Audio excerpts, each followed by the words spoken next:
Match कैसा लगा सबसे पहले तो ये बताएं। विराट कोहली मान के है ना, फिर किंग किंग होता है। This brand of cricket 240 runs, मतलब क्रेजी आरसीबी, और क्रेजी आरसीबी का ऑन स्लॉट, एक तरफ फिल सॉल्ट, एक तरफ रजत पाटीदार है, बीच में विराट कोहली है। Agree Virat Kohli was bit sluggish, not in the start, but later half of that on slot जो कि फिल सॉल्ट के बल्ले से निकल रहा था। मतलब पहला ओवर ठीक है, ट्रेंट बोल्ट को विराट ने जो फ्लिक किया दूसरी बॉल के ऊपर, मैंने बोला नहीं यार, आज तो विराट कोहली, फिल सॉल्ट तुम जरा ऑडियंस और अटेंडेंस तुम अपनी सामने नॉन स्ट्राइकर पे रखना, स्ट्राइक करने दो। लेकिन फिर जब चौथे ओवर के अंदर भाई साहब मिस स्टैटनर को लेकर आया हार्दिक पांड्या, उसके बाद तो एक अलग ही माहौल था। यही चाहिए होता है आपको कि आप अच्छे स्ट्राइक रेट से खेलें, क्योंकि ये क्रिकेट जो है ना, ये स्ट्राइक रेट की गेम है, वनडे भी और टी20 भी।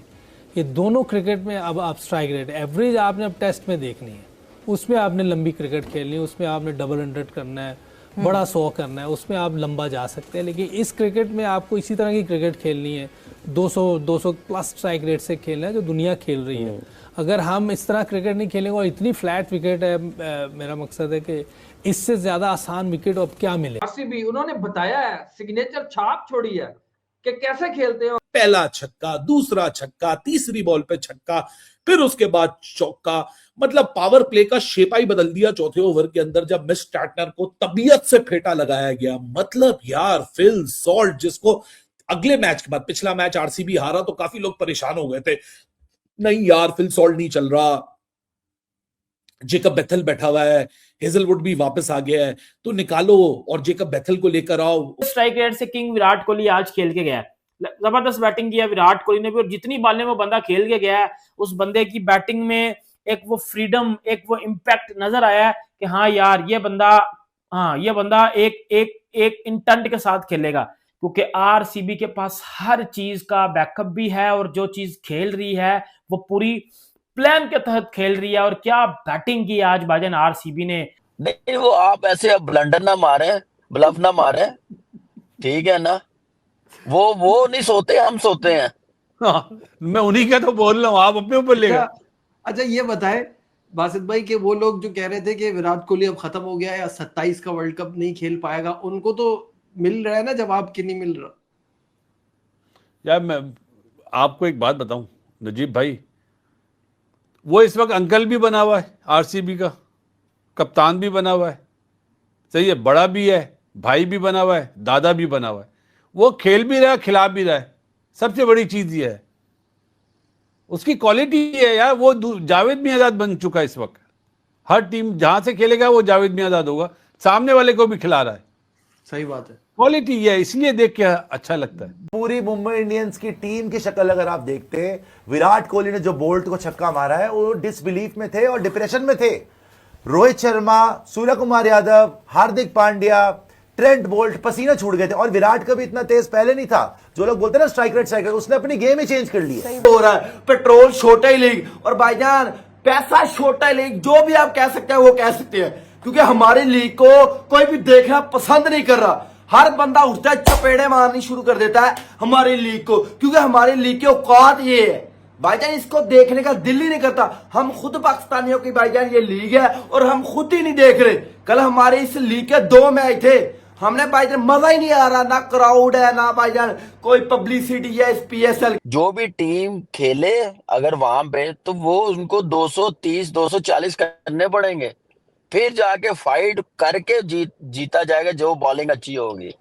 फिर जैसे बैटिंग की है, नहीं थी, 2 back to back ICC trophies आ चुकी हैं, 24 का वर्ल्ड कप चैंपियंस ट्रॉफी। कहीं तो किसी की हंगर खत्म होती है, भूख खत्म होती है, कहीं तो कुछ चीज खत्म होती है ना, कि चलो यार जिंदगी में अचीव कर लिया, बस यार अब यहां से और कुछ नहीं चाहिए। ये बंदा हर दफा आके आपको एक ऐसी चीज दिखा देता है कि भाई साहब अगर क्रिकेट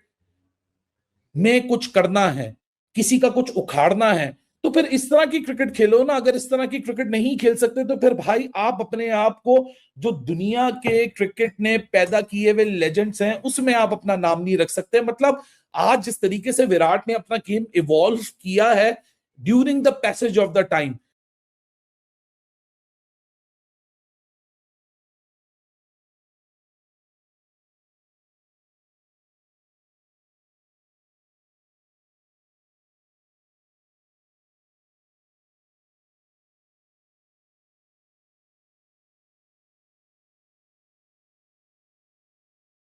मतलब आउटस्टैंडिंग। मैं अल्लाह की कसम, मैं पाकिस्तान से बैठ के ये बात कर रहा हूं, मुझे ना व्यूज चाहिए, मैंने ना किसी कोई झूठी तारीफ करके किसी का दिल जीतना है। मैं आपको सच्ची बात बताता हूं भाइयों, मैं विराट कोहली का बहुत बड़ा फैन हूं, आप सबको पता है, ठीक है, मुझे बताने की जरूरत नहीं है। सारी टीमें आईपीएल में आपने देखी हैं, कंप्लीट टीम ना, जिसको कहते हैं complete team, complete like bowling complete, batting complete, अगर आप बोलो मिडिल ऑर्डर कंप्लीट है, ऊपर वाला नंबर कंप्लीट है, lower order, bowling, batting, spin, everything RCB में आपको मिलेगा, क्योंकि आरसीबी के पास हर चीज का बैकअप भी है और जो चीज खेल रही है वो पूरी प्लान के तहत खेल रही है। और क्या बैटिंग की आज भाईजान आरसीबी ने, स्ट्राइक रेट से किंग विराट कोहली आज खेल के गया है, जबरदस्त बैटिंग किया विराट कोहली ने भी, और जितनी बालें वो बंदा खेल के गया है, उस बंदे की बैटिंग में एक वो फ्रीडम, एक वो इंपैक्ट नजर आया है कि हाँ यार ये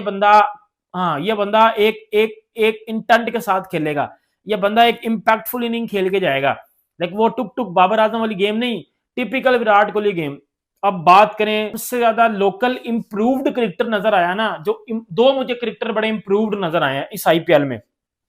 और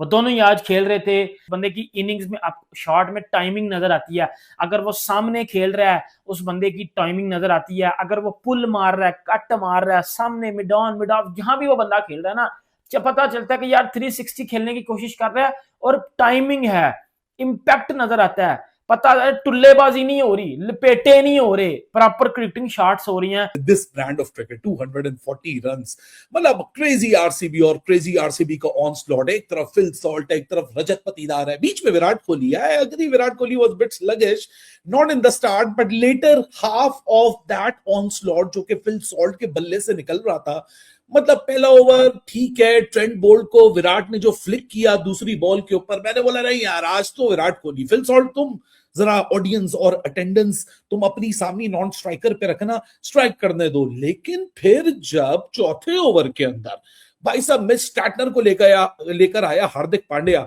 उसके बाद तो एक अलग ही माहौल था, एक अलग ही एक्साइटमेंट थी। बड़ा रेयर दिखता है कि होम ग्राउंड मुंबई इंडियंस का है, वानखेड़े पे ये मैच हो रहा है, ऑल्दो मैं समझता हूं कि it was a batting paradise, और यहां अभी भी आरसीबी को 20-25 रन मुझे जाती तौर पे लगता है शॉर्ट रह गया, और उसका ब्लेम मैं थोड़ा बहुत विराट कोहली पे डालूंगा, क्योंकि शायद Virat Kohli got in a very comfortable zone के भाई फिल सॉल्ट जो मार रहा है, मतलब पहला छक्का, दूसरा छक्का, तीसरी बॉल पे छक्का, फिर उसके बाद चौका, मतलब पावर प्ले का शेपा ही बदल दिया चौथे ओवर के अंदर जब मिच स्टार्टनर को तबीयत से फेंटा लगाया गया। मतलब यार फिल सॉल्ट, जिसको अगले मैच के बाद, पिछला मैच आरसीबी हारा तो काफी लोग परेशान हो गए थे,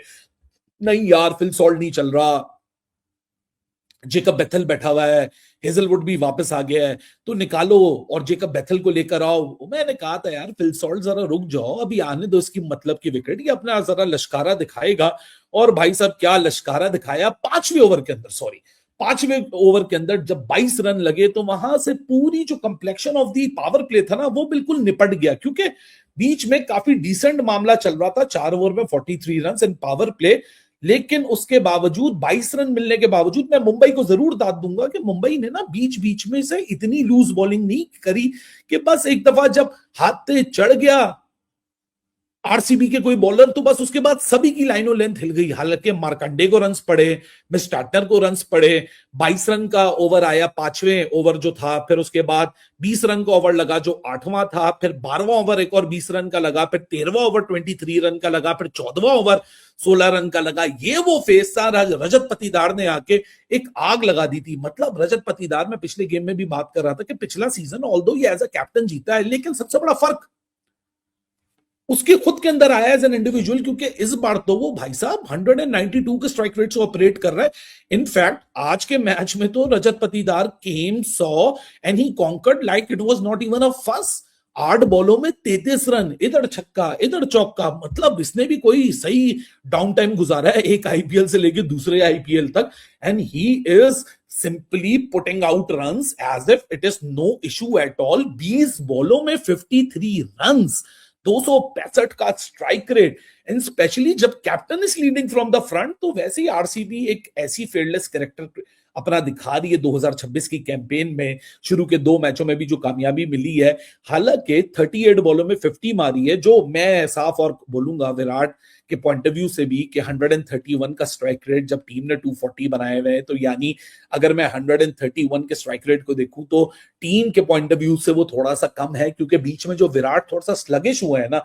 अगर वो स्लगिश ना होता तो यहां आरसीबी ने 260-270 रन लगा देने थे, क्या कहते हैं, मुंबई इंडियंस के ऊपर। क्योंकि मैं अब समझता हूं कि 240 रन ये मुंबई इंडियंस के लिए गेम खुला रखेंगे, क्योंकि एक तो फ्लैट विकेट है, प्लस आपने पावर प्ले के इर्द गिर्द ही देख लिया होगा कि ड्यू का इंपैक्ट था, तौलिए कंसिस्टेंटली बाहर निकले हुए थे, सो यहां मुश्किल होगी बॉलर्स को ग्रिप करने के लिए। फिर उसके बाद जेकब डफी को वापस लाया गया है। हेजलवुड जरूर खेला पिछला गेम, लेकिन शायद हेजलवुड अभी उस तरीके से तैयार नहीं है। I believe it will be costly कि आप जेकब डफी को इस वक्त कॉम्प्रोमाइज कर दें, क्योंकि जेकब डफी पहला गेम खेल रहा है और वो बड़ी बेहतरीन बॉलिंग कर रहा है, और हेजल